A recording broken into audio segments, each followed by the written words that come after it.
Okay, so we've talked two weeks now about experimental design, and to be honest, we talked about the role of experimental computer science and some issues in designing experiments. But neither of those lectures are what people in other fields of science would call experimental design. So today's lecture is more traditional experimental design, and you'll sort of see where that comes in. Everything else we talked about was designing good experiments. This is the sub-area called actual experimental design, which changing the word order is very different. So when we talk about what is an experiment, okay, from a, PowerPoint is. This is what happens when you choose random effects. I should have not done that, but normally I just say fly in. I said it like came up with random mode. It's like fine, choose random. I don't care. Bad choice. So an experiment is something where we control one or more independent variables to test a hypothesis about a dependent variable. Okay, and again, I want to start with this because we're going to talk about design. We want to figure out how to design it to manage the testing we want to do on the experimental variable. So don't view it as an experiment means run a bunch of stuff and compute a bunch of numbers, because that's not designing an experiment. We want to understand what's independent, what can I change, and what's dependent, what changes do I expect. And you should always be starting out with, different but still equally bad. So if our claim is that if I manipulate, and by the way, in doing this one, I'm going to use terminology that comes more from the medical or psychology side, because this is where experimental design is more commonly found. And if you go to read any of these papers, these are the terms they will use, and I will try to relate them back to computer science. So if we talk about the manipulation of a treatment variable X, followed by the observation response Y. So the nice thing about this is instead of talking about independent and dependent, now we're going to talk about a treatment. I give you medicine, and I observe your response, right? That's, I think, a little easier to keep track of than independent and dependent. The treatment is what we give you. That's the independent variable. The dependent variable is the response, the observation of do you get better or whatever is going on, right? So maybe that'll be easier to remember than the other two. So our goal is to control the experiments are going to design to control the variables from to help establish our causal relationship, right? There's a lot of variance. We want to minimize the variance, and we want to do something such that if I make this change, and I make this observation, I want to hopefully get something that's not just correlation, but is causal. But that's a lot harder, and we'll go back and forth between it. But ideally, that is our goal: is to control as much as possible so that we're not getting, at a minimum, unseen correlations. So if I change 4 things at once, it's really hard to figure out what's going on. If I change one thing, then I have a better chance if everything else is held the same. But not in all situations can I do that. So we're going to want to try to minimize those to help formulate what might be a causal relationship.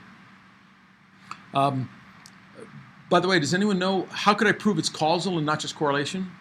We haven't had this conversation yet, but before I get to it later, how do I prove causality and not causation? Or sorry, correlation. The p-value? No, the p-value tells me how likely is it that I see this as being random. Okay, so no one has the answer. It's okay, we'll get to it later in today's class. I just wanted to see if this is something you've already covered, but no. So we have to remember that an experiment can only reject our hypothesis. That's what the p-value lets us know. What's the likelihood that this could have occurred by random chance? So if it can't be rejected as being from random chance, then clearly we haven't shown causal relationships.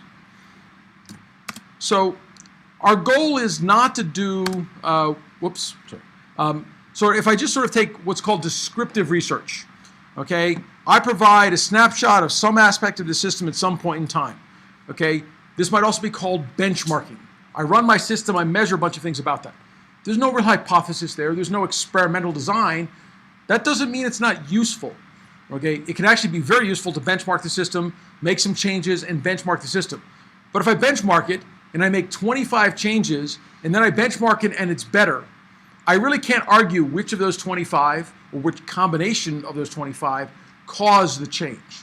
Because I changed a whole bunch of things at once. So part of what you want to be doing when you're doing this is to try and reflect designs that actually go through this step by step.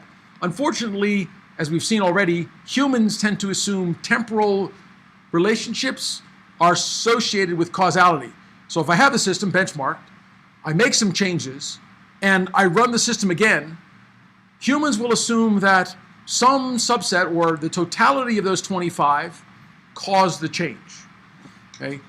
Unfortunately, if I actually tell you an algorithm for evaluating stocks, right, and I measure it one day, I make a bunch of changes in my code, and I measure it another day, the stock market changed too, right? Not just what changes I made. So you have to be cognizant not just about when you benchmark your descriptive research, the stuff you did, but how much did the rest of the world change? If I were to do something that depends on weather, and today is much warmer than yesterday, I'll get different answers even if I ran the same code. So you want to try and design, how do I make stuff happen? So we really want to, in this part of the class, we're ignoring descriptive research and such benchmarking. Doesn't mean it's not valuable, but if I don't design the experiment, then I'm not running a designed experiment. It's not doing experimental design. So what constitutes causality? Causality is that a change in one variable will produce a change in another. If I change A, B will change. Okay. Is that really causality? Anything else I need for it to be causality? No, I don't have to create something. Right? Well, I'm creating a change, right? So there's always a creation of something. There's a creation of a change. Right, so if I don't change if I don't change the causal variable, the other variable shouldn't change, right? So at the broadest level, causality is a condition of a precondition influencing a variable interest. If I give you the treatment, you will get better.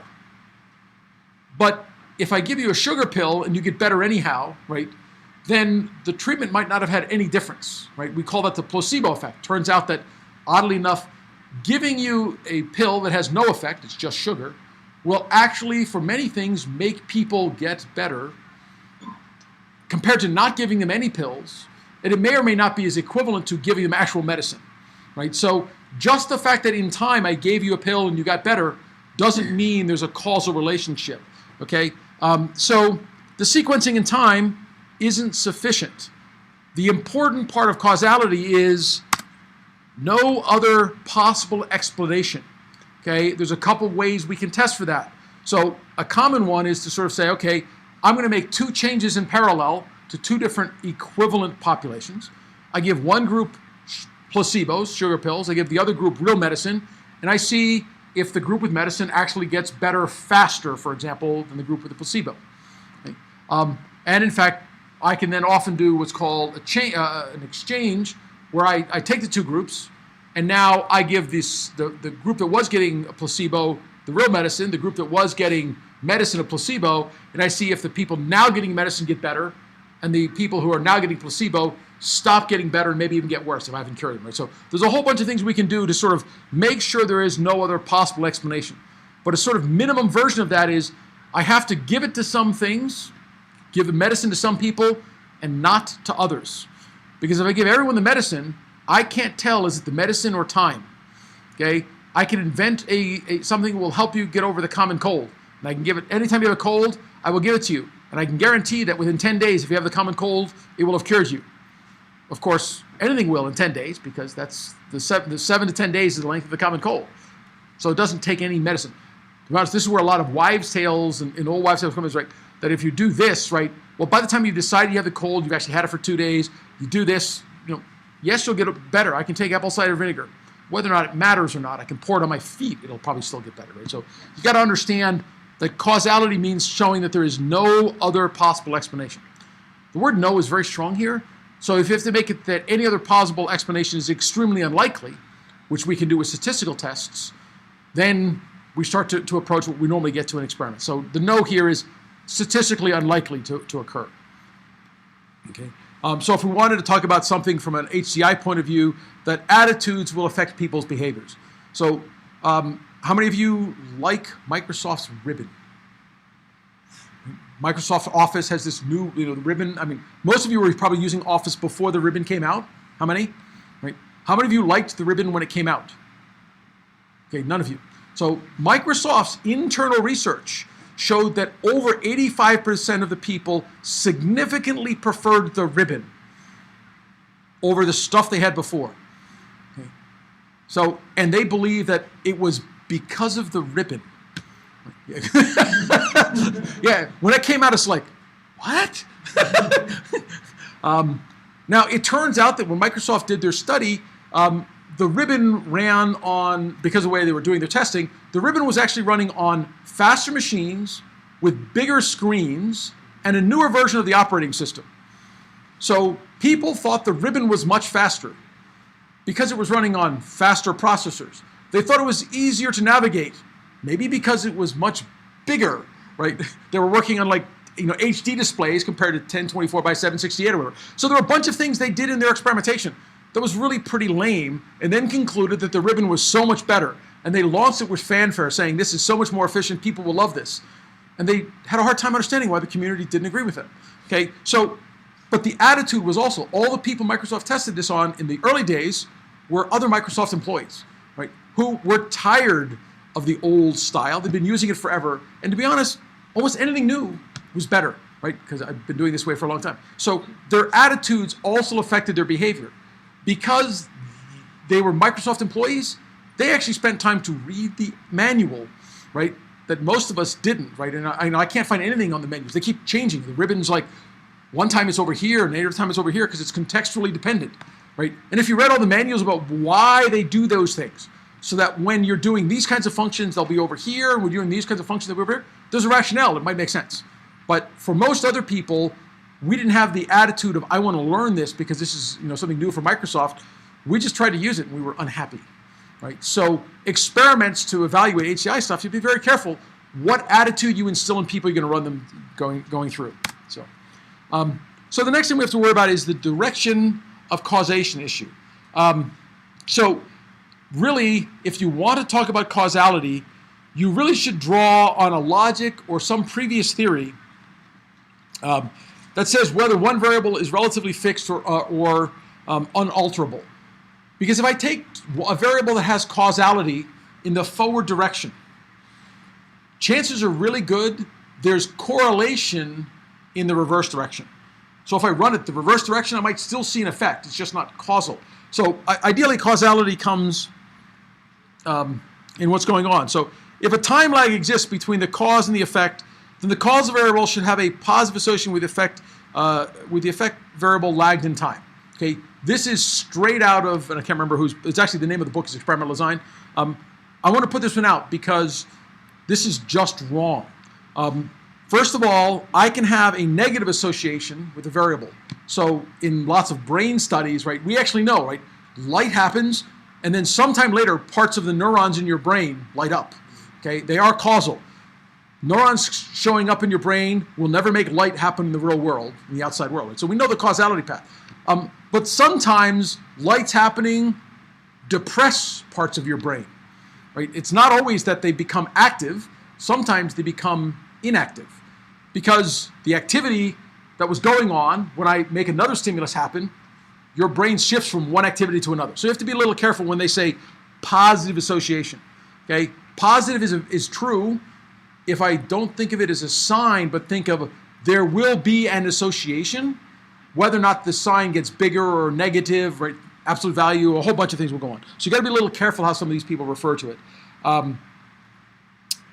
But more importantly, temporal correlation does not equal causal.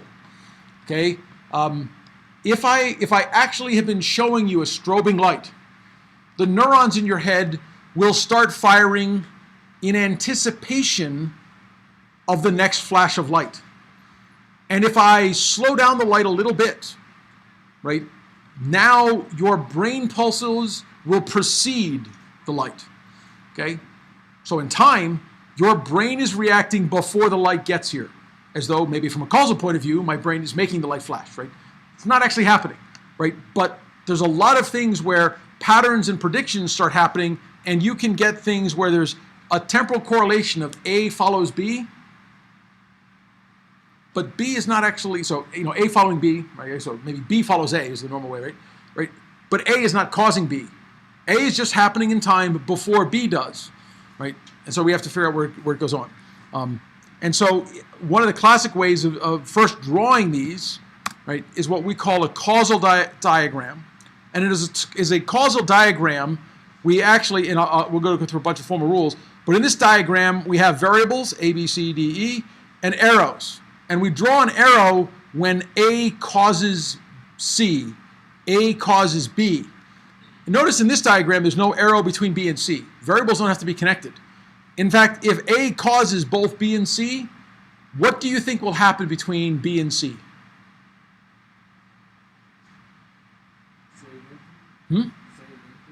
So, since I have arrows here that says A causes C, A causes B, what do you think will be the relationship between B and C? They're equal. No, causality doesn't mean it does exactly the same thing, right? So if it gets hotter, the CPU in your computer will slow down. If it gets hotter, the chance of your disk drive failing goes up. So temperature causes both of those, but they're not the same thing. They're correlated, right? There will be a correlation between them. Why? Because whatever A does, B and C are going to have some reaction. And therefore, if I just look at the reactions of B and C, there will be a variable, there will be a correlation. In fact, lots of correlations occur because there is an underlying, what we call mediating variable that may or may not be represented that says these two things are correlated. So one possibility is there's some super variable that influences both of them that actually is causal, right? And very often, in fact, once you start drawing these diagrams, the goal is to look for those things and say, I've got a correlation between B and C. I cannot actually, in a theory, say there's any reason that my disk drive failure should be associated with the CPU slowing down, right? That just doesn't seem to make any sense. So there must be some other variable, if I'm looking at a lot of data, to sort of say, okay, if these are correlated, what are they both being driven by? What's the overlying factor that's driving? So you can look at these diagrams and look for potential problems. So if we started the diagram without the A, and we just had sort of B and C as a correlation, then we want to look for it. So in this diagram, A causes C, C causes D, D causes E, and C causes E. What do you think it means when two different things cause E?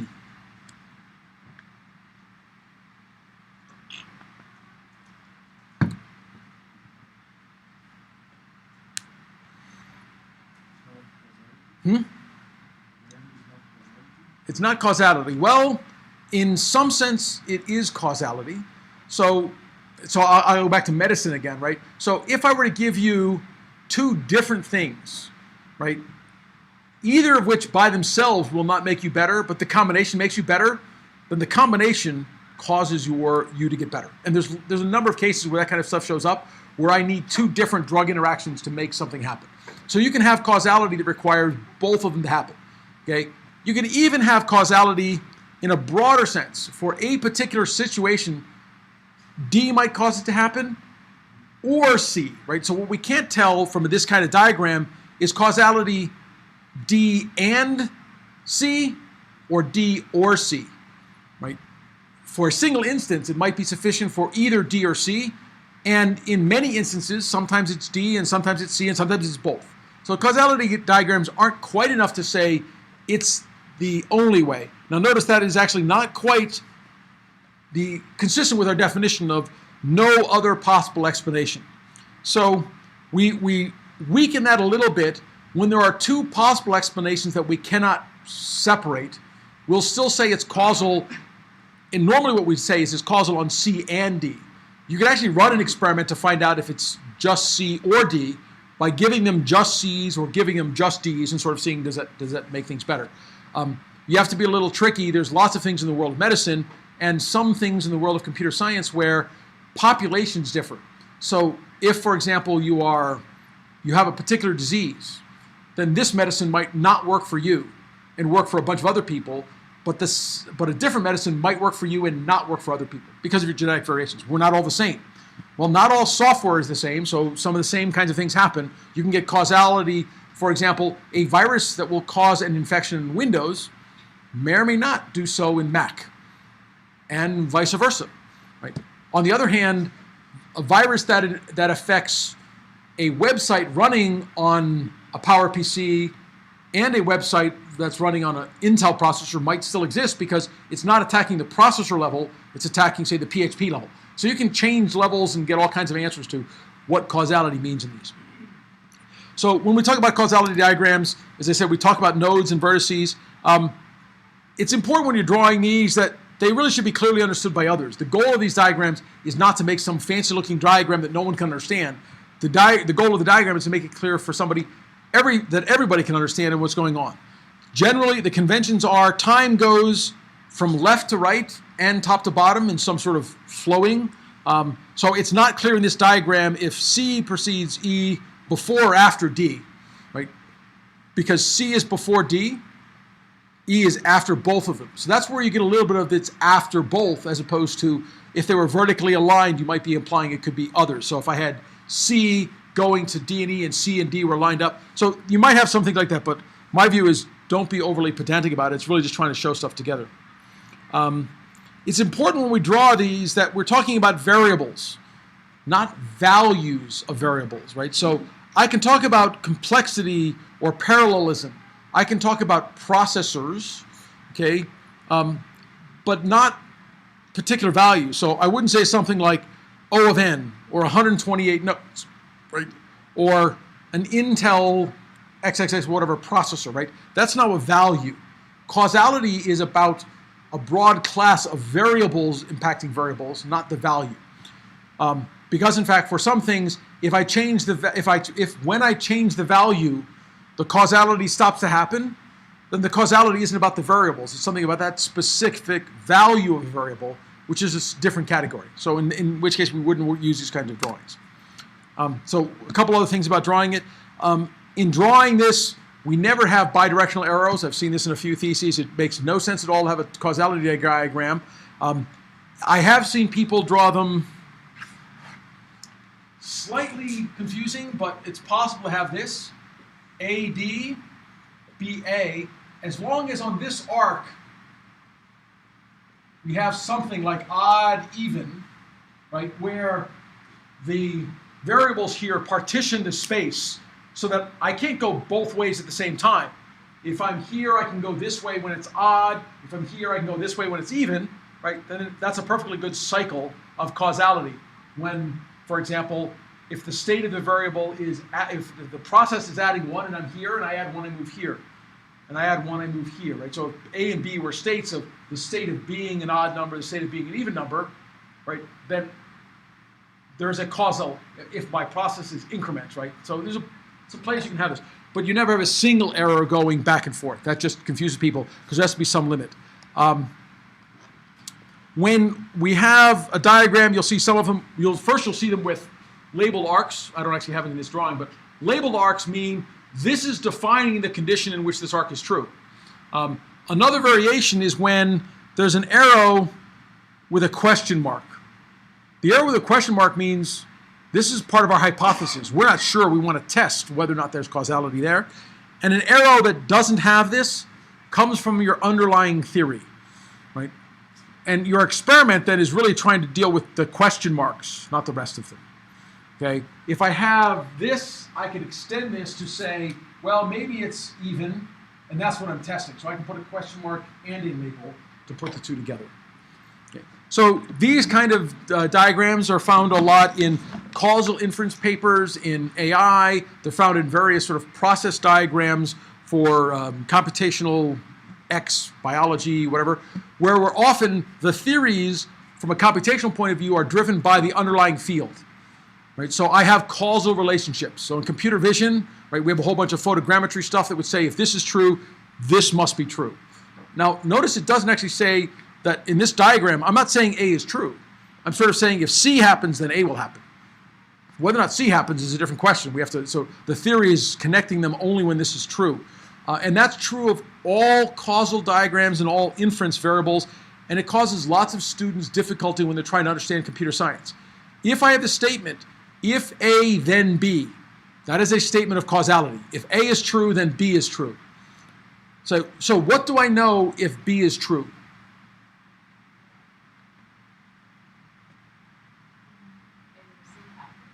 Well, in this diagram, if B is true, okay, so oddly enough, I can't actually say that, okay, and this is the problem, right? This causal diagram isn't necessarily complete.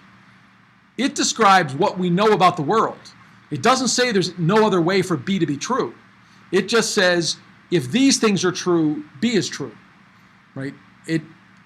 D could also make B be true, right? The fact that B is true doesn't tell me anything about A and C, okay? This is a classic logic fallacy that if I see the antecedent, I believe the precedent is true, right? If A then B tells me, if B is true, B is true. That's all I know. I know nothing about A, okay? In fact, if I say if A then B, if B is always true, then if A then B is also always true because B is always true, okay? Unfortunately, it's not actually shows in causality because if not A, then B. So a classic way when you're dealing with these kinds of diagrams to start testing stuff is to ask the same question when I replace A with not A. And if it's true for A and for not A, what does it tell me about A's role in causality? It's not A. Or sorry, oh, that's a bad choice. A is not involved in causality, right? If both A leads to B and not A leads to B, then B doesn't depend on A in any way. So it goes away. So the types of evidence relevant to trying to decide these causal relationships, this is what we call a condition of concatenant variation, which is evidence that a strong association exists between action and observed outcome. This, for example, occurs in lots of studies with human reaction time for HCI and some others. So if every time I show you this response, there is a delayed response of 150 milliseconds before this next thing happens from the subjects, right? Then there's a condition of concatenant variation. Not only does A follow B, but it follows B in a precise manner, right? So it's a little tricky to say I'm going to have not A, but maybe what I can do is I can vary when A happens, and then I can look to see when does B happen. And if they move together in time, now I have a much stronger belief that B really is caused by A, because whenever A happens, B follows it by some fixed amount of time. So if I'm looking at a system that's operating, and this is the way in security, there's a whole bunch of things that are these weird kinds of attacks, right? So like a power analysis attack. I can actually figure out elements of an RSA key by monitoring the power utilization of the CPU when it's doing certain calculations. Because if the calculation has a certain kind of block, the CPU will use more power. If it has another kind of block, it'll do, so that I can just send things at it, and I can do a power attack where I send it things that will decode one way and break it up another way, and figure out literally in what part of the code does it break, and help understand what's going on. So there's a whole bunch of these weird things that actually are causal in time and therefore have this relationship. The condition of time order occurrence, evidence that an action precedes the outcome. This is much weaker than the concatenant of variation because now it's just it follows. But if sometimes it follows by half a second and sometimes it follows by 10 seconds, right? It's not very clear that there's a relationship. It's still plausible but weak. And then evidence of competing causal explanations. Evidence that there's no strong competing relationship, that a higher level internal variable exists, right? And this is very hard to do because you can't explore the space of all possible explanations, right? But you can, and this is common within the more theoretical, say, crypto space, where you say, here is the scope of what we're going to allow to be considered, and given only these choices, then nothing else could be causing this, okay? Doesn't mean nothing else can cause it, it's just within the scope of these. So you often do this evidence by a combination of assumptions and then an analysis to sort of see what's going on. For lots of issues in computer science, the order of time occurrence is a bad idea. Simply never behave on it. It shows up in places where you really, to be honest, can't control the variable. So if I'm trying to look at causal inference in the behavior of a team of people in a software engineering sense, you know what? I can't always control those people. So it's hard to induce a change at a fixed amount of time and then measure it sometime later to sort of see what goes on. On the other hand, anything that's truly, purely computational, you can look for this concatenant time because you can introduce it, right? Because the computers aren't particularly random. But the more random world things they interact with, the more variation you're going to get. So the difference between these two is all about controlling variance, which is part we talked about last time, where you try and choose your variables in your structure so you can reduce the variance to the point where you can make a statistical determination that you are not being caused by random variations and the relationships are strongly tied. That still doesn't get you out of this last category, right? We have the ice cream and the swimming example, or the CPU and the throttling and the hard disk failure, right? Temperature causes all four of those, right? Higher temperatures increase the amount of swimming people do, increase how much ice cream they do, increase how often disk drives fail, right? So we really don't want to be deciding just because we can measure a strong variation. Concatenant variations will actually exist. Hard drives don't fail as fast as people eat ice cream, right? So disk drive failures might go up 2 to 3 days after a surge in ice cream eating. Consistently. Why? Because it takes 2 or 3 days of constant heat for the thing to start failing, and the ice cream surges on the day it gets hot, right? So it doesn't always mean that's sufficient. So you want to look for some higher level arguments. So when we're looking at the experimental design, we're going to start with things involving humans somewhere. So any experiment that uses human input, human factors analysis, all of those things, and then we'll talk about some pure computational experiments, because pure computational experiments are actually easier, but they will still use a subset of them. And many things that we think of as pure computational experiments turn out to not be pure computational inputs or experiments. Because if I use the inputs that came from humans, it's not purely computational, because the inputs are from humans, which means humans are actually part of this process. We have to ask ourselves, should the experiment be performed in a laboratory setting or in the field? What do you think is the key about answering that question? In the laboratory or in the field?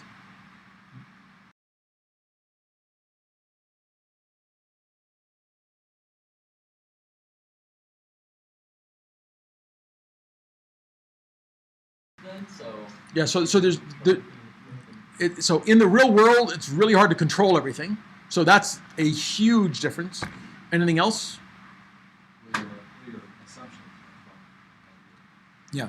So oddly enough, the real world is, the laboratory has to make a bunch of assumptions about what's going to go on. And to be honest, the real world is even a strong statement, because the real world of Colorado Springs is not the same as the real world of New York, if I'm talking about autonomous driving. Right? So depending on the problem, the real world or the field keeps changing as well. So there's a big question about those assumptions. Anything else?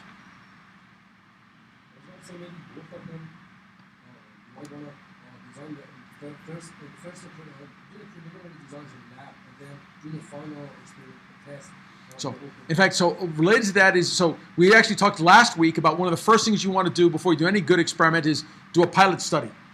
Okay? Pilot studies should almost always start in the lab. Then you might do an in the real world pilot study, right? Because if you can't get it to work in a pilot study, it probably isn't going to work in the real world, right? So I mean that's a good first step. So you can view an experiment not as an experiment, but as a sequence. A pilot study in the lab, then maybe a larger study in the lab, then a pilot study in the real world, larger study in the real world. So besides the fact that I have added control in the lab, so if I can't get the controls to work, does that mean it won't work in the real world? So I have more control in the lab. Might it work in the real world but not in the lab? If so, why?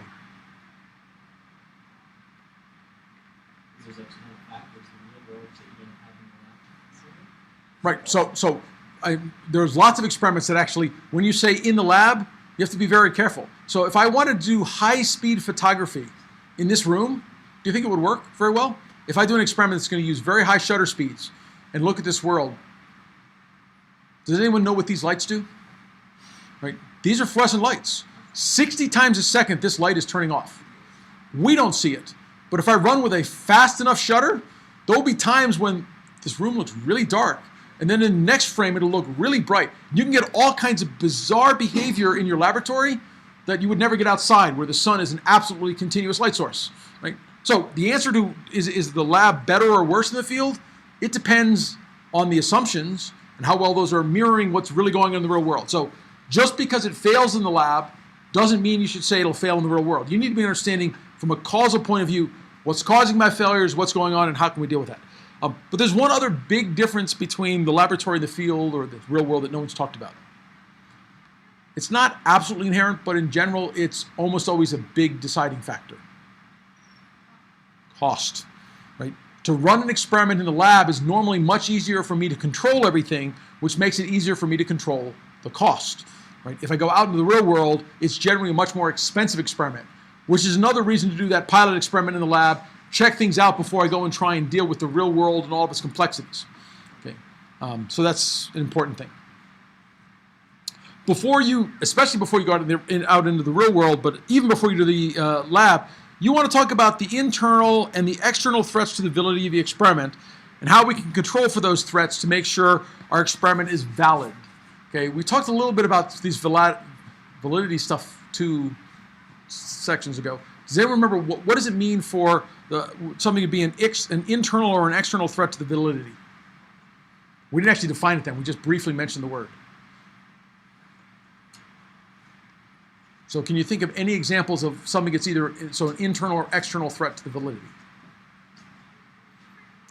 So classic internal threats to validity are either assumptions I make that are simply false, right? In which case, the whole experiment may be invalid, okay? Or things that I do in my experiments that don't actually do what I thought. So if I, for example, set my CPU clock, right? But I ignore the fact that my CPU has a burst mode, right? Then I actually haven't controlled my CPU clock, right? And I have a significant threat to my internal validity of my experiment because I said I'm running at this clock frequency, but really it means it's bursting. And if I don't control when it bursts or if it can burst, then I don't really know what my experiment did, right? And it might be the difference between one outcome and another is not that one algorithm is actually more efficient in the true sense of efficiency, but one algorithm was better able to make use of the burstiness of my clock cycles that another couldn't, okay? Similar things would be if I use a compiler that limits my parallelization ability, right? And I'm talking about parallelizing, but I use a compiler that actually can't use the vector instructions, right? Then I might not even see the effect I'm looking for because my tools aren't doing what I assume. So that comes back, both of these are examples of violated assumptions, but they're often assumptions you're not even stating. In fact, I think those are the most insidious mistakes that happen in experiments. Very rarely will people say, I assume X, and X is not true. Because if they took the time to state it, they probably thought about it. Although there's a few of those. They'll say, I assume this is Gaussian.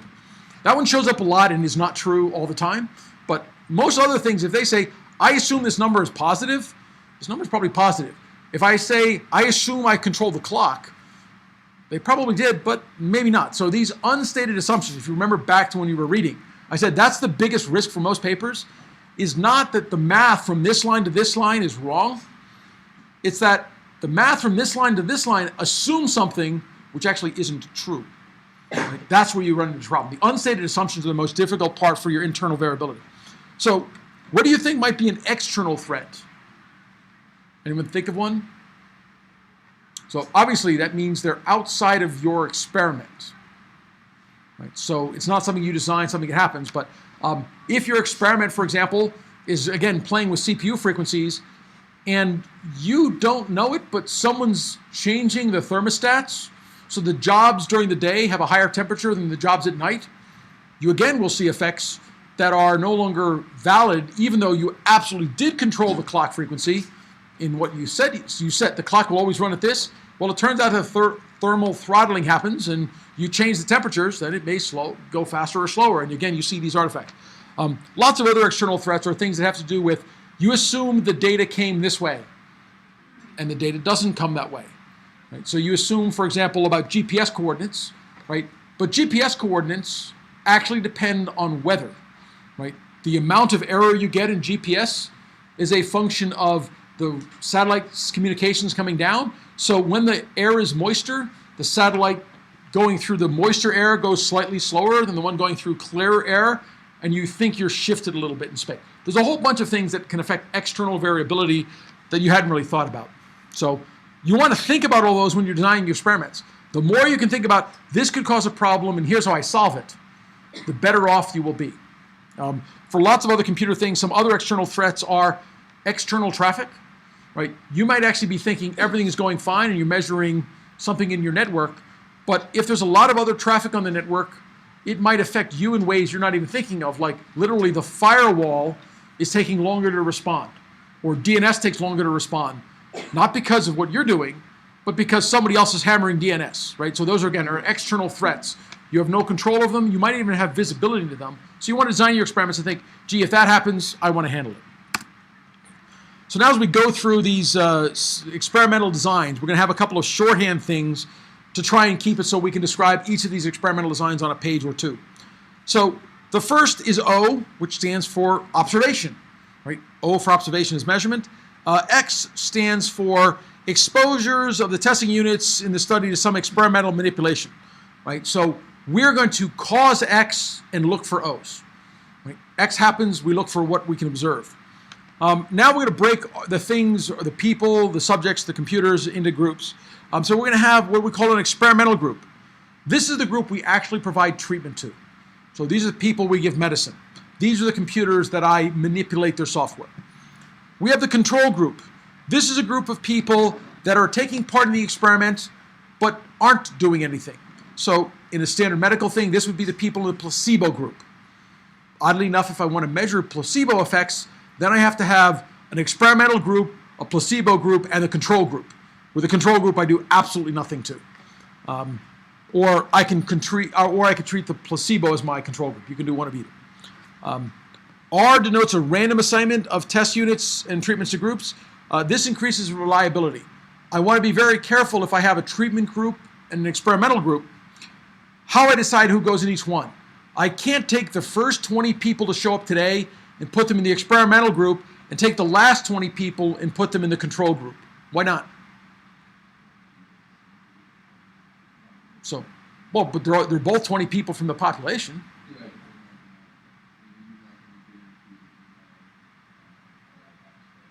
Right, so there might be some reason why there's morning people and afternoon people, right? Some of them might be people that if I'm testing, right, their alertness in the morning, they're alert in the morning, and other people are just late. Right? There's a whole bunch of characteristics. So the standard of this process is generally, ideally, to randomly assign people. Flip a coin, you're in the experimental group, you're in the control group. That could still possibly end up with all of the morning people, right? I can flip a coin 20 times to get it to be all heads. The odds are really low, like 2 to the 20th that it'll happen, or 2 over 1 to the 20th, 1 over 2 to the 20th that'll happen, but it's possible, just really unlikely. Although maybe mega billions or whatever it is today is a better chance. Right? So statistically, by the way, the odds are actually in favor of you making money playing Mega Millions for the first time in a very long time. If you invest $1, you are likely to win $1.00001. So, and actually, that number depends on how many people will play, but that's based on the current expectations. But most of the time, the only thing you can do in those things is you can dream, but your chance of actually winning is lower statistically. You'll always lose money at them. We're off. So M denotes things that are in both the experimental group and the control group that are matched on the basis of some relevant characteristic. So if I just randomly flip a coin and I have a population that, for example, has a lower number of women, like this class, unfortunately, right? If I randomly assign them with small numbers, I might get an imbalance where, so there's 2, 4 women today, right? So all 5 of you have a reasonable chance of being in one group. If I broke the class into 2, right? There's only 1 over 2 to the 5th, right? So if I made the groups, that might just happen. So sometimes what you do is you actually do what's called matching. And I can sort of say, okay, I'm going to take subgroups. I want to make sure that my 2 groups have equal representation of women. And I want to make sure they have equal representation, say, of age, right? Then what I do is I don't flip one coin. I flip what are called match coins. You come in, I put you in a group, and within this group, I can sort of say this is going to go on. This is pretty common in physical human studies. If, for example, I randomly assign, and I'm doing a small group of, say, 20, and I randomly assign people to 2 things, I might get very different age, gender, weight, or whatever. So sometimes I try and match people by making a small number of bins, and I take, especially if I'm trying to study weight, for example, I don't want all the heavy people in one group or the other. I want to mix, so I flip coins for them. And so you have a more complicated flipping process to match people. This is also very true in human factor studies. If I'm trying to, for example, deal with experts and non-experts, you don't want to randomly assign them. You want sort of balanced numbers of experts. So you randomly assign experts separately from novices in your populations and sort of do them that way. The most complicated matches are where you actually take dozens of variables, which is only true if you have hundreds of subjects, and you sort of say, okay, here is the closest person to this person.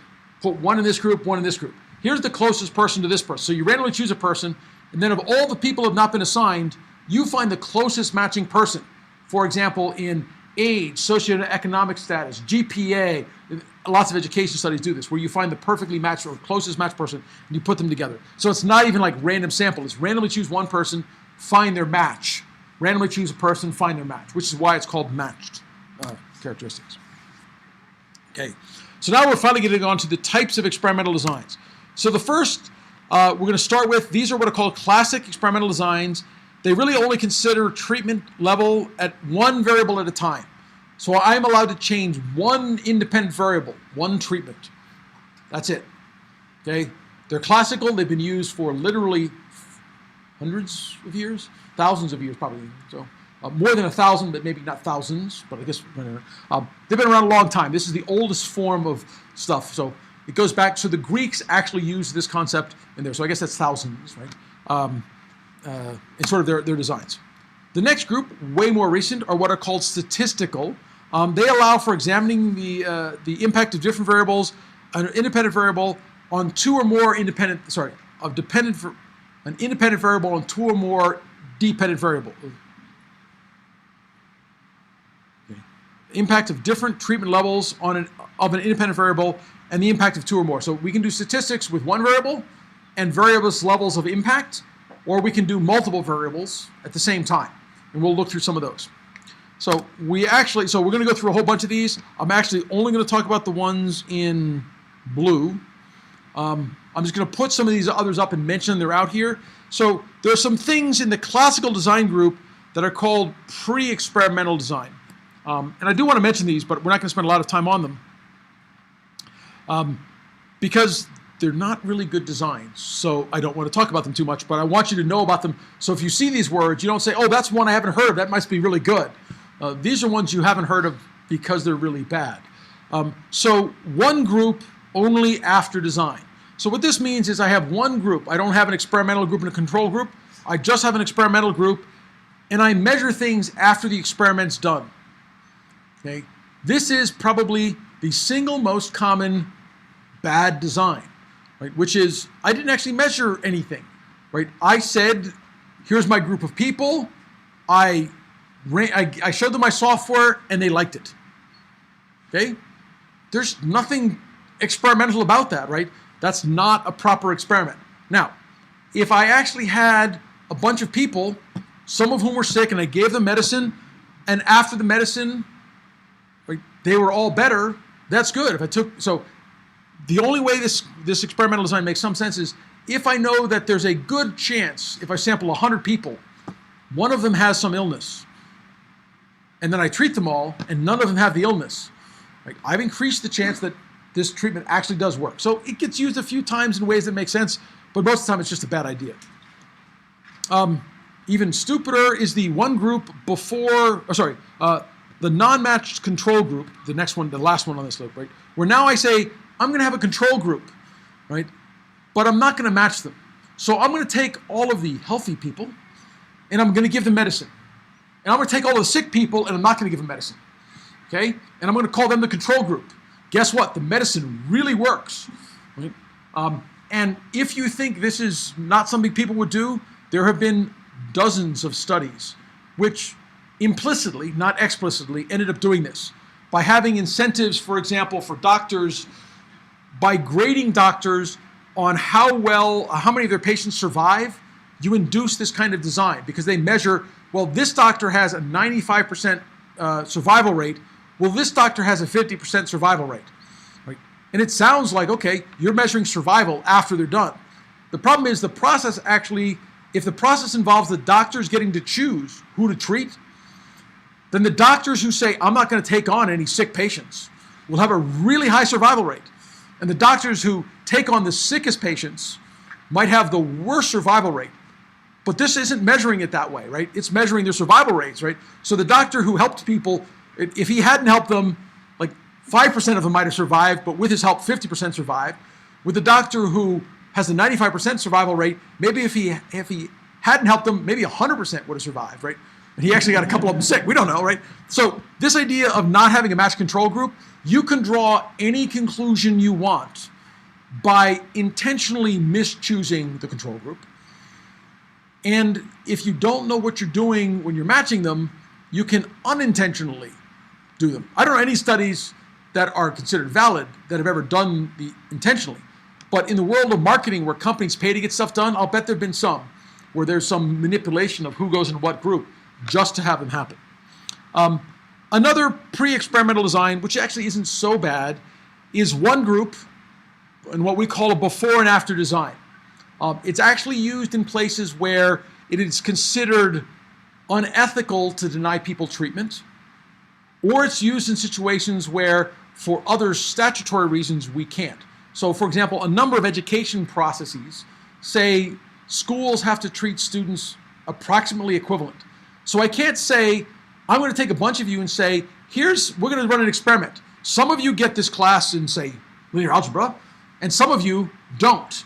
And then we're going to see how well you fare, right? We just can't do that, right? So, but what we can do is and this is a common thing in schools, to measure your knowledge before a class and your knowledge after a class, right? That's a before and after design. It's very, very common in the education space. It's just not much of a design, because if you're going to get down that path, there's nothing to consider. Before, you measure after, you can still do statistics. The nice thing about before and after designs is, what kind of test can I do? Statistical test. There are two that are extremely common in this category.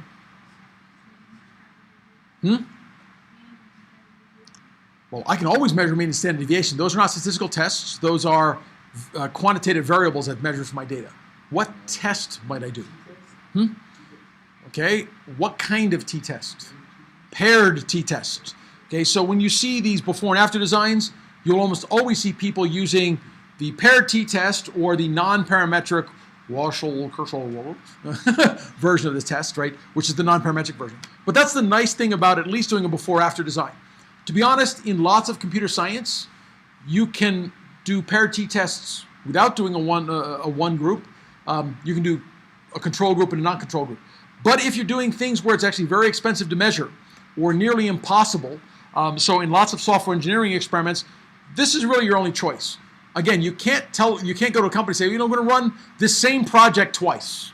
Right? We're going to run it this way, we're going to run it that way, and then we're going to measure what happens. The answer for almost all matters will be, no, you're not.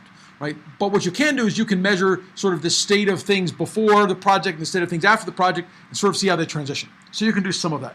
So it's not like it's not useful. That one group before, one group after design is reasonably okay when you have no other choice. So classic design. Oops, I didn't realize I was talking about all this without updating my slides. So one group only after design. I have my experimental group. I do something, I reserve the results. And avoid this at all, if at all possible. And we already talked about why. There's a whole bunch of things that this doesn't address, right? It can happen for almost any reason. So don't do that one. Non-matched control groups. You want to introduce the control group for history and maturation. So I have experimental group and an outcome. I have a control group and an outcome. But as I already went through, right, this causes all kinds of problems. The matched control group. So we match them on control groups to reduce the random selection bias. So I have my experimental group that's matched with my outcome group. Now I have my control group, right? And I get some outcomes. And if I do that, or I do the one group before after, I'm just going to catch up because I did all these already. So ideally you want to combine those. So for these pre-classic things, some of the threats to experimental validity. So the before measure effect.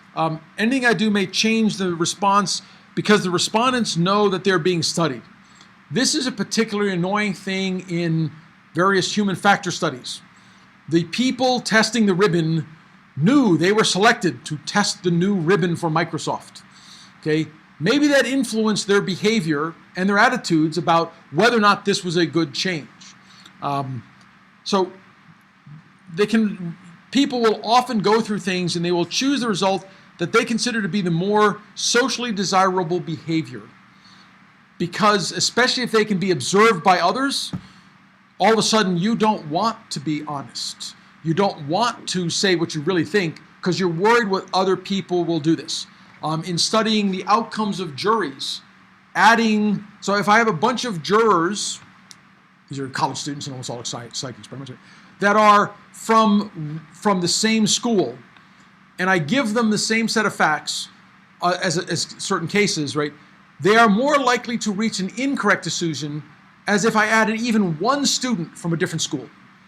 That one student changes the social dynamic to the point that the group with the one student will help the group get the solution more often, because the social desirability of not wanting to offend people makes a huge difference, right? So that's the sort of before measure, and the social effects are very important. Another one, which is very common in studies where you're using human factors, what's called the mortality effect, because in real studies, if I, for example, want to measure whether or not a particular drug helps reduce weight, and 20% of the experimental group dies, but none of the control group dies, okay? If in fact the people who were heaviest died, and I just measure the outcome, the average weight of the people, I get very bad results. It's called the mortality effect, because really people stop participating in early experiments. It was about people died, but overall we just call it the mortality effect, or more politely, the dropout effect. If people drop out of your experiment because they think the ribbon is stupid and they just can't keep testing it for another couple of weeks, but you only measure the happiness of the people who finish, you have a dropout effect. So that's a very important thing you got to worry about. Instrumentation effects. This one is particularly annoying. Results that change from changes in the measuring instrument.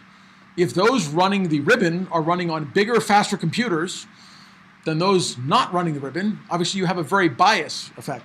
But another one which is more difficult is you're in the middle of an experiment. We're doing a joint psych vision experiment for over 2 years now, right? Along the way, we actually had to upgrade the computers because campus said we will no longer support those computers. So we went from Windows 7 to Windows 10. We had no choice because campus said you can't keep running them. Well, I could have, but campus, they were maintained in psych. So, right? So that we have no idea if that change in experimentation, right, would affect our outcomes. But luckily, we designed our experiment to minimize those effects because the user never actually interacted directly with the operating system. We had our own code, it was up and running, and all we had to do was port our code, make sure it ran under Windows 10, and everything else was fine. So you designed to try and minimize those kinds of things by thinking about what might be our validity. If we actually had people log in and go find the icon and start it up, we'd have had a lot more difficulty with the change, because obviously how you started things up in Windows 7 and Windows 10 changed a little bit while the menus are set up. Okay, so those are the pre-classical designs. One of which I sort of recommend, the pre-post, if you have no choice. It's the only one you can afford to run. Any questions on pre-classical designs? Okay, so true experimental designs. So in true experimental designs, we adopt random assignment and use one or more control groups. And this is why they're called true experimental designs, because we're actually going to have it as a design that says people go in one group or the other. We're going to start with random assignment. For any given assignment to a treatment, every member of the universe has an equal probability of being chosen for that assignment. That's the standard definition. We're going to get to modifying that in a second.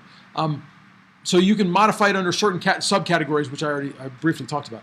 So if I have what's called a two-group before-after design, this is pretty much the classical scientific study used in most scientific studies. And so how many of you are aware of like the whole EPA science fight that was going on? Anyone notice? It's actually been downplayed, but they had this issue about what they called secret science, and deep within that was another thing about these sort of true experimental designs. They wanted to say we will only accept studies that had public data and true experimental designs. Okay? And so I wrote letters to our congressmen and other people in Washington because this is a really stupid idea. Why do you think I don't want true experimental designs for things related to, say, climatology?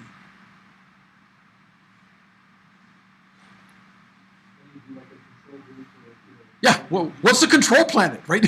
Where's that one, right? Where do I get to say this one? So you can only, so there are controlled studies in climatology, but they're all done in the lab where you sort of say, here's a complete box and I can measure a lot of stuff in this box. But if that's the only thing I can do, I can't ever talk about the real world, right? And so there's difficulty. So, but for medicine, this is by far the de facto standard. If you do anything in the field of medical imaging, medical processes or whatever, you need to go through this kind of process to validate what you're doing, or the FDA is pretty much going to make it nearly impossible for you to get stuff out. The only time they don't make you do this is if it would be unethical to make people not use your treatment.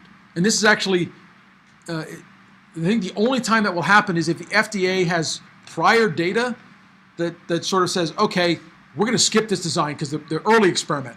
But normally what happens is in the middle of the experiment, they say, these results are so significant, you can stop doing that and just move to before-after control group or whatever.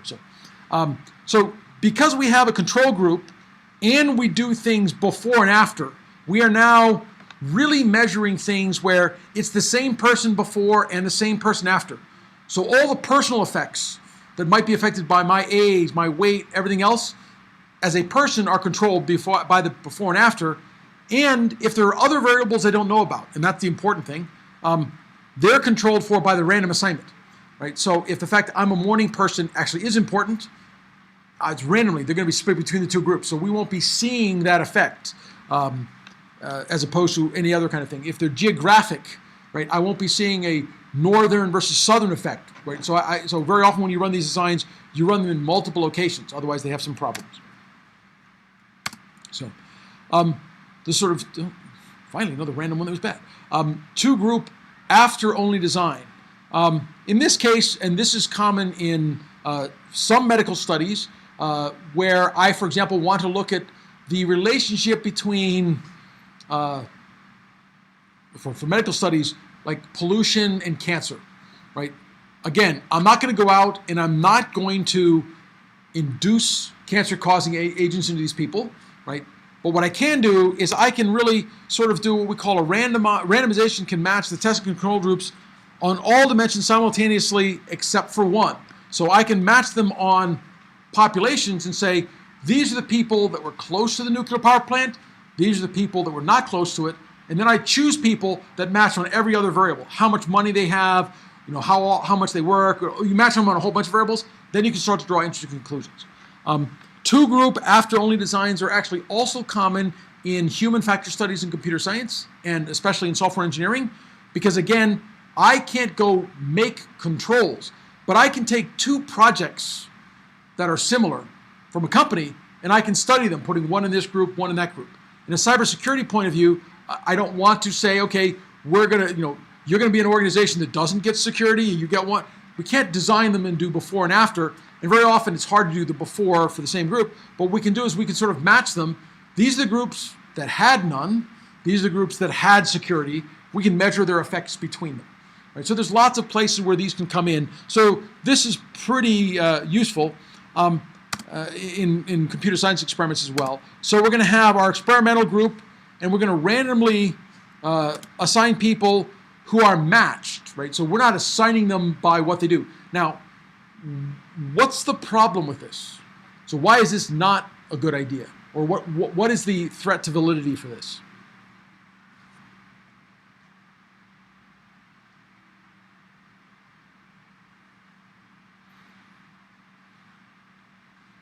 In the real world, it might not be the same way. Well, that's always the case, but the real question is why might this not be a good model for the real world? Again, let's say I use that security example, right? After the fact, we go back, we analyze those people who had Norton virus versus those people that had not Norton virus, and we analyze what the security, what the implications were, how often were they breached or whatever, right? What would be a bad part of that kind of design?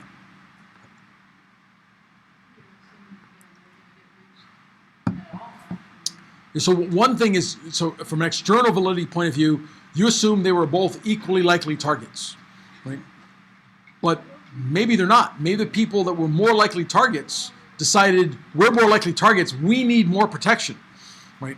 And maybe they really are more likely targets. So therefore, that kind of thing would just completely break this apart. So in doing this, you're really assuming that there's no interaction effect between the testing and what put people in groups. Effectively, people self-selected to be in one group or the other, and then we match them after the fact.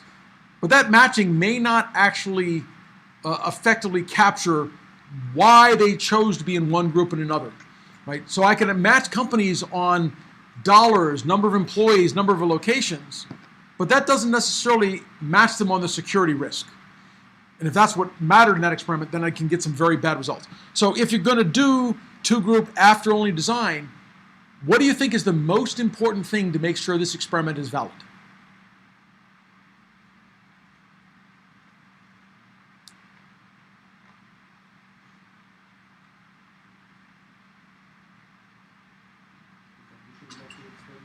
Well,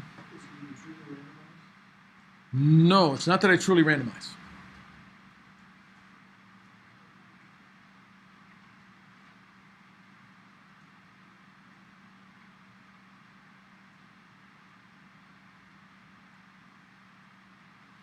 What do you think? So what went wrong in the example we just went through?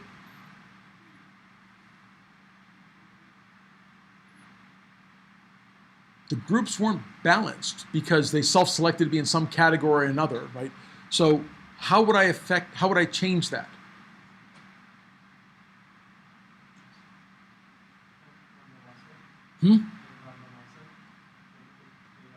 Well, so randomizing it, all right, so if all of the people that were likely targets chose to have security, and all the people that aren't targets chose not to have security, right, I might actually reach the likely conclusion that having security is bad because it increased your chances of being a breach, right?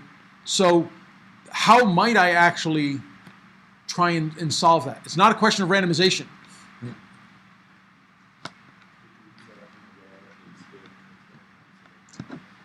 Well, in this case, they're not necessarily aware of the experiment, right? The experiment is done after the fact. This after-only design is mostly done in what might be called a retrospective study. I didn't go out and do something. I gathered data about things, and then I'm analyzing it. You identify ahead of time if you want to already? Well, so more secure or not secure, if I'm trying to test, is this variable affecting security? Well, I mean, like if you want to compare it, I guess you can determine if the one group is already compared to the other one. You do that ahead of time, or want to do that? Well, but we had those that were prepared and those that weren't, and then we randomly assigned some of those, right, to each group, right? So that's not quite the same. Is it in the identified right dimensions? Right, so in the right dimensions and the right metrics for matching, right? So the one bad thing about this, which is why it is so often misused, is that the only way to really solve this, if people are self-selecting, then the two groups can't be treated uniformly, right? So if all of the people who are actual targets, right, if every one of them added security, I can't then balance groups by saying put them in these two categories because everybody who did this is at risk and everybody who didn't. So I would have to decide, if I define the dimension of what is the security risk that an expert would say this industry would face or this business would face, I have to match them on that, right? And so it's a little bit like what I said when I was talking about matching earlier. You find here is the company that was at risk that didn't add security. Now let's find an equally balanced company in terms of size, footprint, a bunch of other. Right? So you got to choose the right variables to drive the matching. And the unfortunate part, and why lots of people don't like this, is it might mean that lots of your data cannot be used because there's an inherent imbalance. Self-selection led to a bunch of these people saying, I'm protecting myself. So there's not many people who are high targets who are unprotected. So I might have to survey 1,000 companies and only get to use 50 of them. And people don't like that. They want to use all the data. So then they mess their experimental design up, and you have to be very careful about that. So that's the real problem with that aspect. So coming back to the pre-test, post-test. So as I already mentioned, right, if you're going to do the Parity test or Wilcoxon Marshall test, whatever that is, right, this one from the statistics point of view is pretty straightforward. The real weakness is there's no comparison or control group.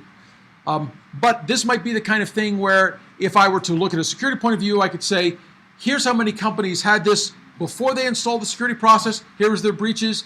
After the security process, here's their breaches. Okay. Why might that fail from a security analysis point of view? Even though I did pre-test, post-test, right? What's the potential threat to validity of that experiment? Oh yeah, so you can definitely, it's like, well, our security is we're going to go to what we used to jokingly call C4 security, right? Your computer is like, if it gets attacked, it just blows up. Well, it's gone, but you can't do anything with it. Right? My mom worked for a crypto security group that literally, that was part of what the government made them design, is that if the crypto chip was opened, it had to self-destruct. It didn't actually blow up. It just like electrically destroyed itself, so you couldn't do anything with it. So that would be one possibility, is that there's some weirdness. But let's let that go. What else could be wrong with if I do a pre and post test for this group and there's no control group? Right, there could have been something else, right? So, for example, right, and this is in the security space. How many of you have ever heard of the broken window theory of whatever, right? So, the broken window theory missed some really important things. So, I was in New York at the time, right? Things did get better, but things got better in every city, right? Because in fact, crime overall went down. So, if crime is going down in every city, then it's going to go down in mine. And this pre to post and saying, well, we're doing this broken window in the middle, right, to get rid of the minor things. If it's just going to get better anyhow, that's back to the cold remedies and whatever. There's lots of things that they're all related. So pre and post doesn't show causality because other things might be driving it. And in a very large population, lots of those things will happen. If I do pre and post test with a control group, which I mentioned but I didn't go through. So this one becomes more difficult because I have two groups, control and experiment. So I can't just do a t-test.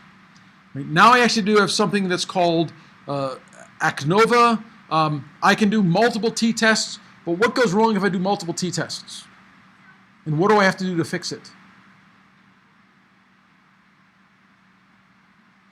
20 jelly beans? What went wrong?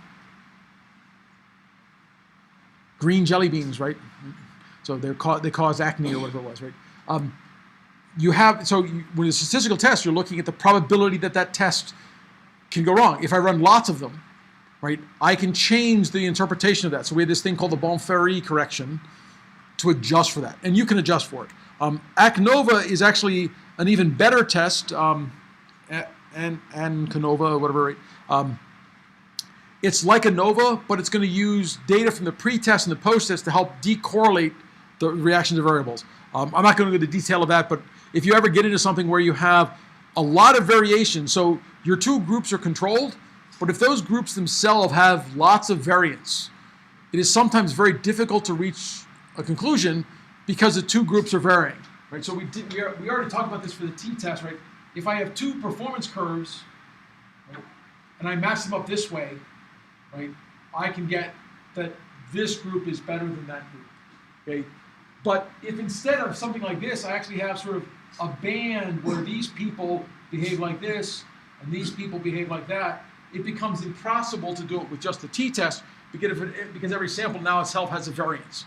We looked at that when we were looking at the sort of COSTO or whatever. So a couple of things you can do there. You can change the variables before you do your t-test to inherently try and reduce the variability by, instead of measuring a variable that has multiple dependencies, to redefine the variables to reduce those dependencies and then measure them that way. And that's a little bit of what the ANCANOVA does. It'll actually help tell you what variables you could deal with.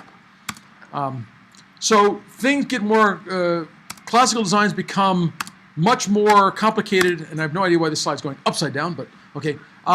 If I want to deal with things where there's a time series, so there's a lot more data over many time, so I can have an experimental group with a whole bunch of observations, this can be more useful and more difficult at the same time because it's very hard to do these and at every time step do random assignment, right? If I want to do, somebody's going to come in. So in our psych experiment, we have like 9 measurements. Somebody comes in. So people are assigned to one of 2 random control groups.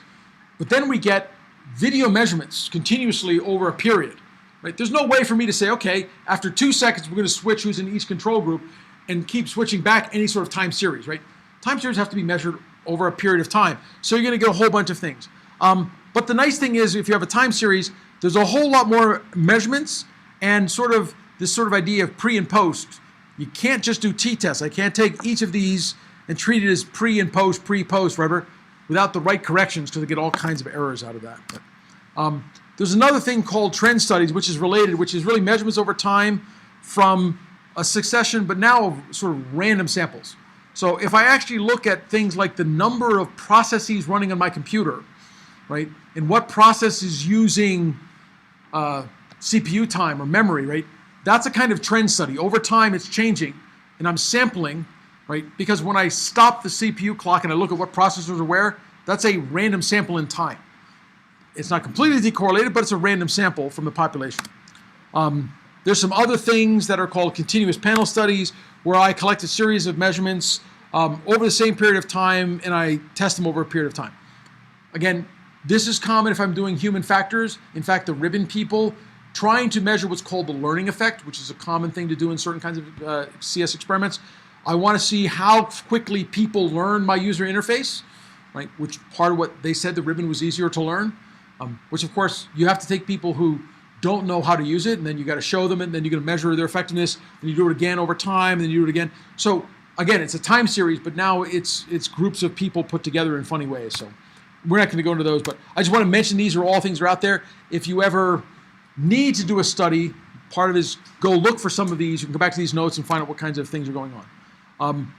Another one which can actually be relatively easy to run, a little relatively easy to analyze, and we'll come back to what its disadvantages in just a second, is what's called a completely randomized design.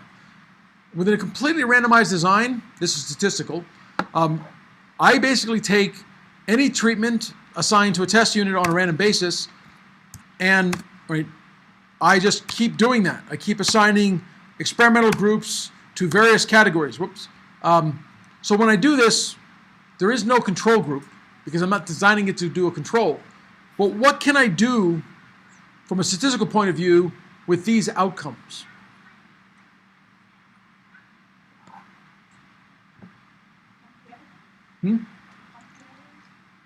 Okay, how and for what reason? So yes, I can always compare them to groups. What am I going to do with them?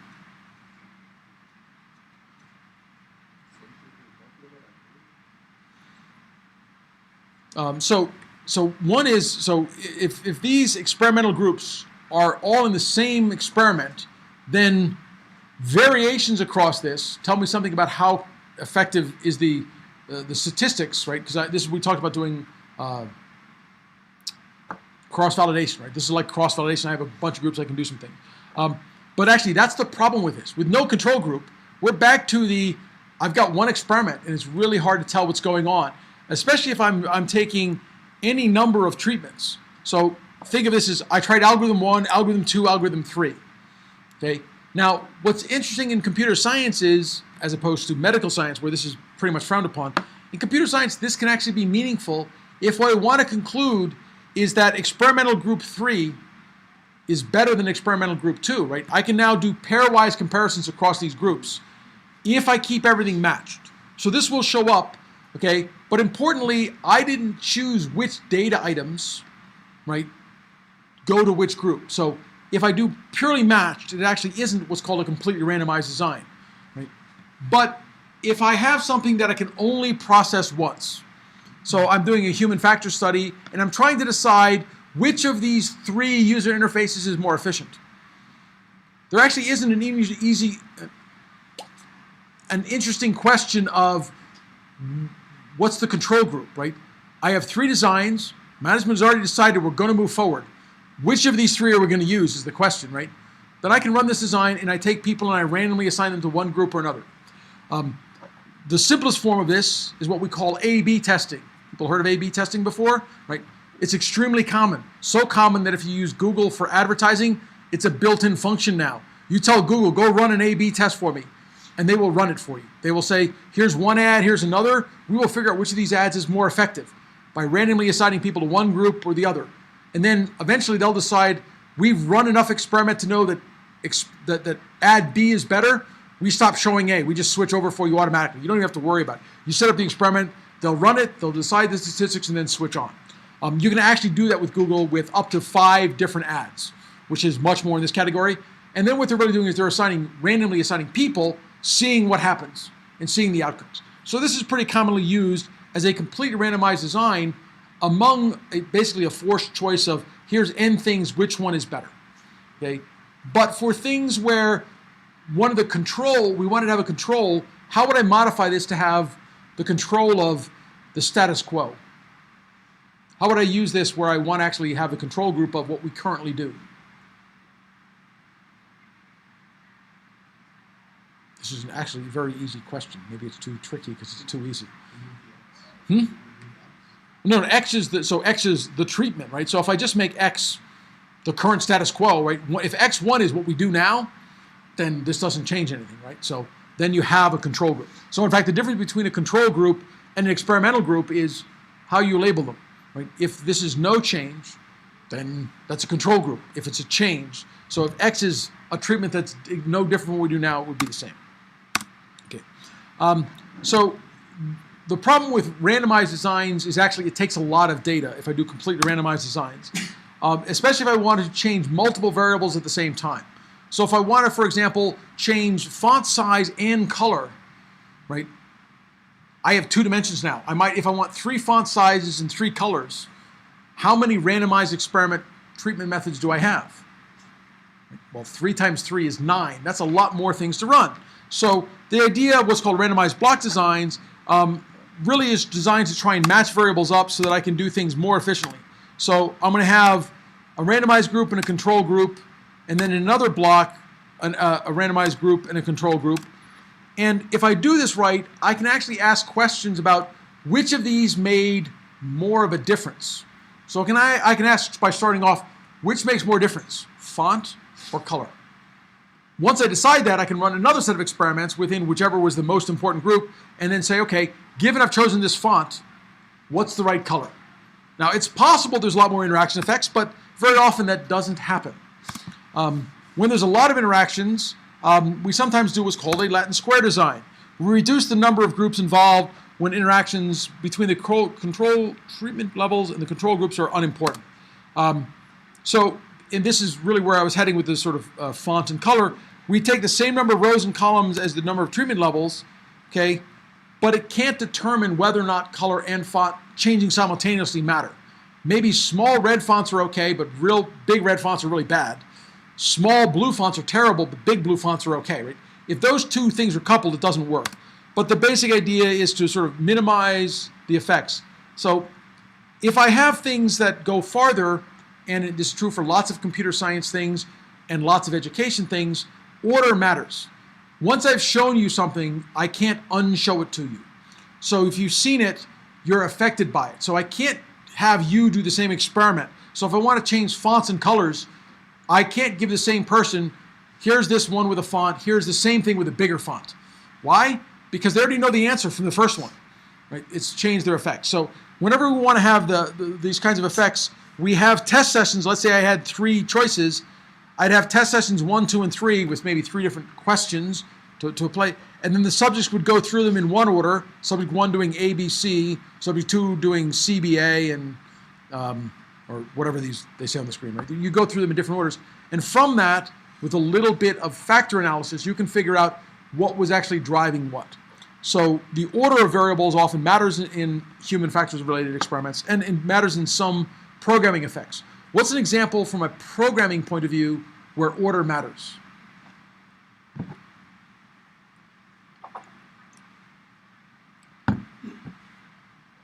Well, how about a battery point of view, right? You guys already know hysteresis is huge in what you're doing, right? So you can't just say, I'm going to use this charge cycle, and then I'm going to use this charge cycle, because this one may actually be impacted by the first one, right? So it's going to show up in lots of things in that space. But what's an example within computer science? Because it actually shows up frequently, and unfortunately people sometimes ignore it. Let's say I'm looking at speed of code. Right? Pipelining or caching? Caching, right? So pipelining has a little bit of effect, but caching has a huge effect. If I preload the cache by running an experiment, and especially if you have a large, like modern cache with 20 megs in it, right? Your entire data set might fit in the cache. So like the first algorithm you run can look really slow, and the second algorithm can look blazingly fast because one's reading stuff from RAM and the other's reading stuff from cache, right? It's a common problem. So anytime you do computational experiments, you should be doing some part of that latent design where you run this one followed by that one, then this one followed by that one. If you get the same results, your things are good, right?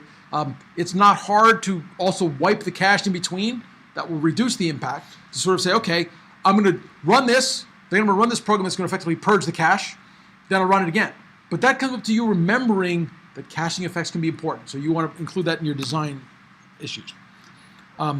So if I've done this sort of latent design in what's called a two-way factor analysis, we have sort of the main effect. Again, I'll use the font and color. So I would argue the main effect of readability is font size, followed by font color. So I'd have a main effect and a secondary effect, right? So my main effect, my secondary effect, I do those interactions, and then now I have like this grid, this Latin square of numbers, right? We can't do simple statistics. I mentioned one test you could do. Anyone remember what it was called? It's on the screen. It's easy. It's called ANOVA. So ANOVA is the analysis of variance, and it looks at how each of those variables can help to explain the variance. And it'll allow you to do some analysis. So of course, if I have more than two things, so for fonts, I can have font size, font color. I can also have font style, like literally what font out of a long list of font. Okay, Grant, now I need more dimensions, right? And this can keep going on and on. So I have to be a little careful. If I add too many dimensions, it becomes too expensive. But I can still do ANOVA with these 3 dimensions. But what do you think happens when I go to higher dimensions? What do I need to draw conclusions? So in this study with 9 or 6 cells, let's say I had 100 people. How many people would randomly show up in each cell? 100 divided by 6. Okay? Now I have 12 cells, right? I cut in half the number of people. What is that going to do to my statistics? It's going to reduce their significance, right? Unfortunately, not even in a linear way. Going from 12, so if I had, going from, with 100 people divided by 6, that's 12 or so, right? 15, something like that, right? But dividing it by 12, I'm now less than 10 people, right? My statistics at 15 is weak. My statistics at 7, really hard to draw any statistics at 7. So you might go from I can draw a conclusion to I can't. So the biggest problem as you increase this dimensionality is your number of subjects become intractable. You need lots and lots of them. So sometimes the only way to do it is to not do the study all at once, right? But to actually do it in this sort of sequential order. So we can do what are called factorial designs. So those are what are called factorial designs. You do sort of all combinations at once, right? And that's when it becomes expensive, right? But I can do them where I choose the most important variable, answer that question. Font size is the most important thing for readability. Do what I think ever is the next most important, actually font design. Then go to the last one's color. And now this is what we call, and I thought I had this in a slide, and maybe I have it later, but I forgot, but so I don't forget it. We call this one the sort of Latin cross. So before we had a Latin square. Latin square, we fill them all in. In the Latin cross, we sort of choose one dimension. This is especially true if I have lots of variables in this dimension. In this dimension, I optimize and say this is the best answer. Then I choose my next dimension, and I assume this is the right value for this other variable, and I fill out this, and then I can do another one out of the board and get my third dimension. So instead of having, if I have like 10, right, 10 cubed is a big number as opposed to 30, right, experiments. Right? So you want to think about how to break it down, and if you can sequence them. And what did I give up to do this? I can't measure anything about the interaction of those variables. All I know is I assumed that the best one is here. It might actually be that the overall best one is up here, right? This one might have bad behavior here, but much better when we get over here. This is especially true if the relationships you're looking at are highly decoupled, right? So, in fact, certain styles of fonts might be very unreadable, right, when they're small, right? And so when I choose one font and I measure size, that font might have a different size, right? So Times Roman was designed for financial reasons to allow the highest readability they could get at the smallest font they could get in physical compactness, right? So they could print more in the newspaper because literally every extra letter you had was made the paper bigger or whatever. Arial, however, is not readable very small. It has to be bigger to be readable. So if I did this experiment with Times, I might end up here. If I did the experiment with Arial, I might end up here. Oddly enough, Times, whatever over here might be more readable than that was for Arial, right? We just don't know how they interact. So if you have complex interactions, Latin crosses are not very good. If they're truly nearly independent variables, then crosses are a much better way to go. Yes? Yeah, we'll go ahead and take a break now. Might as well.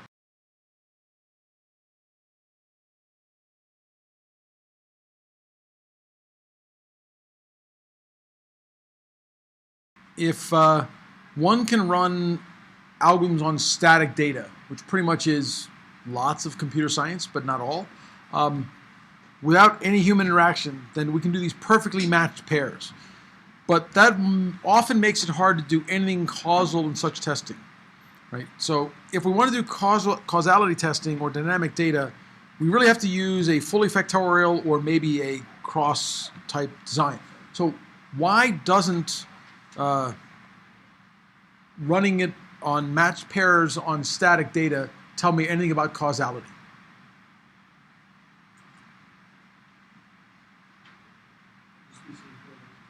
Right. I just have data. I don't really know what's causing it.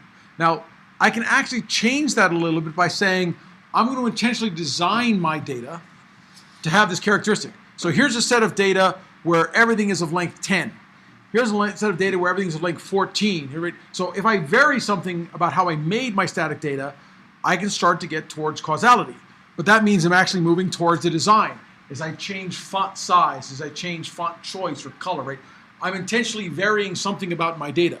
So if you want causality, you really have to get into experimental design, even if everything is perfectly predictable, because you really want to be able to say, these changes cause these outcomes. And that means you got to change these things to vary and see what's going on in the outcomes. Another thing which is unfortunate but very common in computer science is you really must avoid tuning on the test data and contamination of testing data into the training process. Ideally, you should use test data exactly once. You should never run on test data twice, because if I ran on it, well, once per algorithm, right? But if I'm working in my algorithm and I say, well, I didn't beat the state of the art on that test data. Let me tweak my algorithm, right? Then I can make my algorithm better and better until I beat the state of the art. A process that I like to call graduate student descent instead of gradient descent, because all you really have is the graduate student is guessing what changes will make it better until I can beat the state of the art. The problem with that is it doesn't necessarily generalize. That new algorithm run on other data may not be beating it, right? You're tuning it very much to the test data set. Unfortunately, and so I cut some of my students slack. Chun Chun, one of my current students, where just finished up a paper. I grudgingly let him do this in the paper because everyone he compared to say they optimized their parameters on the test set, right? So while that's inappropriate, if it's what everyone does, sometimes it's the only way to get your paper out. And I said it was okay as long as you could say, and here's a completely automated algorithm that you can run, and this algorithm wasn't tuned on the data set, and here's how well it does. It does not do as well as the one that was optimized on the test set, but you got to start this trend. If everyone's training on the test set, or not, I wouldn't say training, they're tuning on the test set. Very few people in machine learning will actually train on the test set. But if I run it 100 times until I find the algorithm that does the best results, and I choose the best parameters, then that's a little bit of cheating. Okay. So another one where I see this from an experimental design, especially with this trying to run on static data. You run it on 15 different data sets, and you publish the 6 where you do better. And you don't mention the 9 where you did worse. Okay, not quite honest. But unfortunately, if you just ran it on 6 and you didn't even try the other 9, you might still feel good about this. I ran it on 6, it was good on all 6. Right? That's actually a really hard question. How many data sets do you have to run it on? So what you have to do is try and relate how realistic are the data sets compared to real problems. And if I chose things that are, for example, all small in size with a small number of dimensions, but the real world problems are large data sets with large dimensions, then you can't draw a strong conclusion. Right? So it's how related are to those things. So I already covered a bunch of these, so I'm just going to. So one of the issues with laboratory experiments, I think we covered all of these.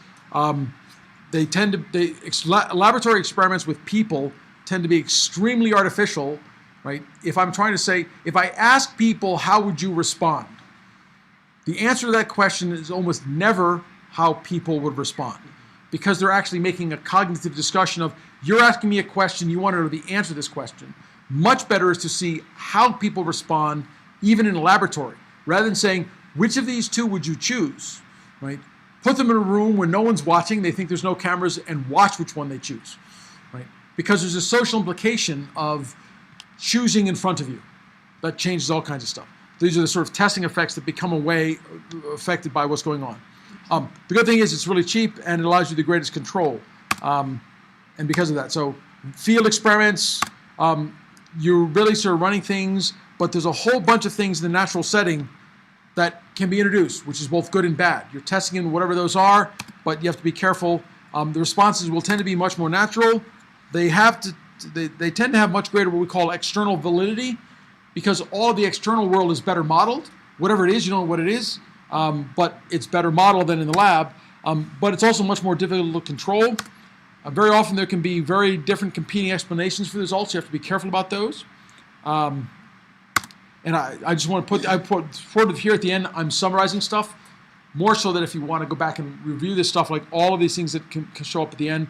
So threats to internal validity, history, maturation, so things get older, batteries age, testing, instrumentation, statistical regression and selection bias, how I choose my model fitting, mortality, people dropping out of them, selection and maturation interaction. So if I choose people who are more studious students, they tend to stay in the study. Right? So I have this weird interaction of those 2 things put together. External validity, so the kinds of things would be reactive or interaction effects of the testing. So literally, if I'm doing something with cameras, which is a common thing, and I go outside, the sun will change. Go behind a cloud, whatever. Instantly, the whole world changes, and there's this reactive effect in terms of what's going to go on in my experiments. I get the interaction effects, the selection bias, and the experimental variable. So as I make check selections in the outside world, that may affect the selection bias. So if I literally have a sign on a sidewalk, and I'm trying to use that to select who will be in my experiment, if I put that sidewalk on the sidewalk between Columbine and engineering, I will get a different subset of people than if I put it between engineering and the College of Business, right? Because the students going between those 2 buildings are actually not the same subset.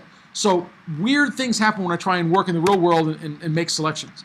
There can be all kinds of things in terms of the experimental arrangements and multiple treatment interference. So if I'm giving a person a drug and I don't know what other drugs they're taking, there's this whole drug interaction effect. If I'm running a computing experiment and I don't know what else is running on my computer, I can get all kinds of crazy effects that I'm not seeing. So time and cost are a big limitation. There can be some security implications as well. There can be all kinds of implementation problems where you may be difficult to get cooperation of the organization. Contamination may occur because human subjects, because of inability to do the treatment, the designated environmental area. Lots of studies that try and do things like multi-layer security suffer badly because you can't actually get access to lots of the multi-layer security data and do anything with it. My student and I published a whole bunch of papers on document leak protection where the goal was to use natural language to answer the question, is this document an unclassified document, a confidential document, or a classified document? That study, he'd actually asked me about it early when he was first starting as a student. And it's like, well, we can't work in that problem because we don't have classified documents, right? We can't actually, I can make up stuff and say, well, we're going to pretend this is the classified group and this is the unclassified group. And some people had published on that. But luckily, or unluckily, there's this thing called WikiLeaks. WikiLeaks actually had really classified documents. I have never looked at them, but my student was able to analyze them and extract features and do stuff where we can actually now meaningfully say, we can actually do something like that. So access to data is critical in terms of, can you get it? And can you get the data you want in the way you need it?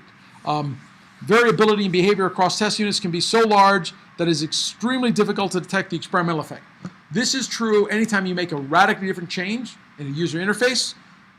So if you take, the ribbon effect, right? So the ribbon study, Microsoft's, one of the internal reports actually didn't find it was better, but they accounted for that by saying, well, everyone knows the other one, so they're efficient at it, so we're going to discount that efficiency because the new one has a learning effect and we haven't gotten there. So after like 2 weeks, they're here, we expect they'll get to here, right?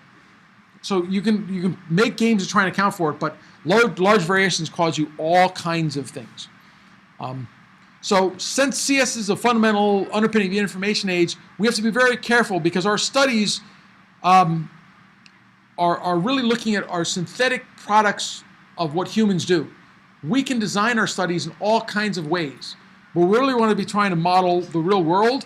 So if I do something that's too laboratory, too model-driven, I may get something that works really well. So your battery models might work really well given the test charge and discharge cycles you run them on, only to have them fail miserably on something else, because that's not the way the batteries really get charged. Or maybe they're really good on a wide range of things, as long as you don't change the temperature, right? So there's just so many variables, it's very hard to make sure we get all of these things done. The complexity that you're going to deal with in computer science projects often precludes theoretical analysis. So even if you have stuff that's theoretical oriented, you're going to need experimental analysis to get there. So the last couple pages I'm not going to spend much time on. This is my checklist for evaluation, coming back to things we talked about. What are the claims? What are you trying to prove? What is it going to look like? How do you go through this? So this is just a checklist so you can come back and look at it. And with that, I'm actually going to end this. This is a joke. We actually put it up before.